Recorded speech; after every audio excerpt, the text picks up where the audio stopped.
Bila orang menampar pipimu, berikanlah pipi yang lain. Bapak, Ibu, saudara-saudari terkasih, saya yakin sabda Tuhan ini berat sekali untuk dilaksanakan. Bagaimana mungkin kita memberikan pipi yang satu, padahal pipi yang lain sudah ditampar. Kalau sabda ini dirubah sih enak. Kalau ada orang mencium pipimu yang satu, berikanlah pipi yang lain. Itu pun saya pasti mau. Ini masalahnya bukan dicium, tetapi ditampar. Bagaimana kita memahami, kita menerapkan sabda Tuhan ini dalam hidup sehari-hari?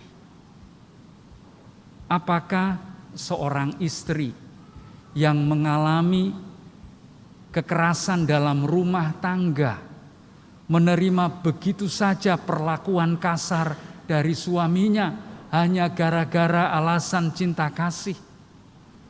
Atau lebih ekstrim lagi, apakah sang istri malah meminta suaminya menghajar dirinya habis-habisan hanya karena cinta kasih?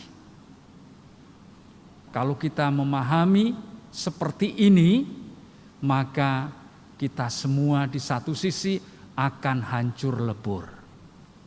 Di sisi lain, itu ada kesan kita malah melanggengkan atau melestarikan kejahatan yang dibuat terhadap kita.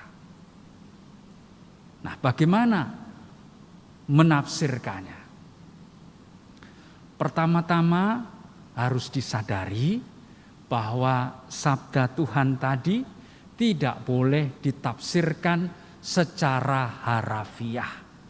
Bukan dimengerti kata demi kata seperti yang tertulis. Tetapi sabda Tuhan tadi harus kita lihat dalam konteksnya. Nah, bagaimana konteks dari sabda Tuhan? Mari kita renungkan bersama. Saudara-saudari terkasih, dalam tradisi Timur Tengah, menampar pipi itu bukan hanya sekedar dipahami sebagai tindakan kekerasan, tetapi ini juga merupakan satu pelecehan, satu penghinaan.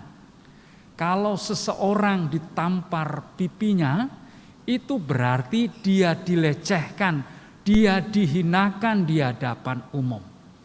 Dan perasaan dihina, dilecehkan itu jauh lebih sakit daripada ditampar pipi. Maka sabda Tuhan untuk memberikan pipi bukan diterima secara bulat-bulat, tetapi Tuhan mengajak para murid untuk menghentikan aksi balas dendam. Meskipun dihina, meskipun dilecehkan, Yesus mengajak para murid untuk tidak membalasnya. Memang dalam kehidupan sehari-hari orang lebih gampang untuk membalas dendam daripada membalasnya dengan cinta kasih. Kalau saya dipukul sekali, maunya saya juga membalas memukul sekali. Itu baru adil namanya. Syukur-syukur saya bisa membalasnya dengan memukul 2, 3, sampai 10 kali. Nah, itu baru terpuaskan, baru terlampiaskan. Itulah yang biasanya terjadi. Kekerasan dibalas dengan kekerasan. Kejahatan dibalas dengan kejahatan. Tetapi fakta membuktikan kekerasan yang dibalas dengan kekerasan tidak akan pernah menyelesaikan masalah. Justru yang terjadi itu akan menciptakan satu lingkaran setan yang tidak pernah akan terputus.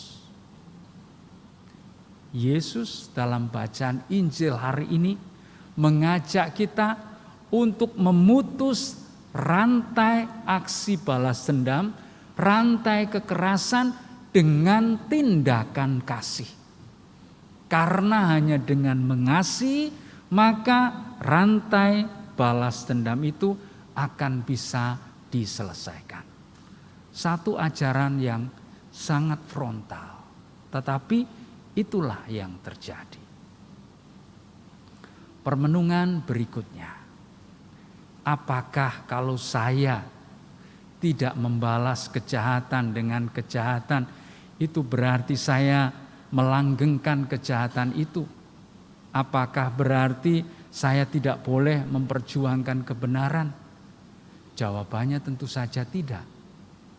Karena kalau kita membalas kekerasan dengan tindakan kasih, sekali lagi kita akan memutus rantai aksi balas dendam. Jadi strateginya adalah kalahkanlah kejahatan dengan tindakan kasih. Pada bagian berikut Yesus juga mengungkapkan alasan terdalam mengapa kita diajak untuk mengasihi musuh-musuh kita, yaitu supaya kita memahami apa artinya menjadi anak Allah yang maha tinggi. Bahwa Allah kita adalah Dia yang berbuat baik kepada orang-orang jahat. Allah kita adalah Allah yang juga berbuat baik kepada mereka yang tidak tahu berterima kasih. Dengan demikian, kita juga diajak mengenali siapa itu Allah. Bahwa Dia memperlakukan semua manusia dengan tindakan kasih tanpa pandang bulu. Jadi kalau kita mengasihi orang-orang yang memusuhi kita, maka kita juga memancarkan kasih Allah itu kepada saudara-saudari kita. Bapak Ibu, saudara-saudari terkasih, memang mengasihi musuh bukan perkara yang gampang, bukan perkara yang mudah. Alih-alih untuk mengasihi musuh, kita malah berusaha untuk membalasnya. Tetapi bersama dengan Tuhan, kita akan mampu mengubah aksi balas dendam dengan pengampunan. Tindakan kekerasan dengan tindakan kasih. Nah, kalau ini terjadi, maka kita layak disebut sebagai anak-anak Allah yang maha tinggi. Tuhan, jadikanlah aku pembawa damai. Bila terjadi kebencian, jadikanlah aku pembawa cinta kasih. Amin. Kita berdiri.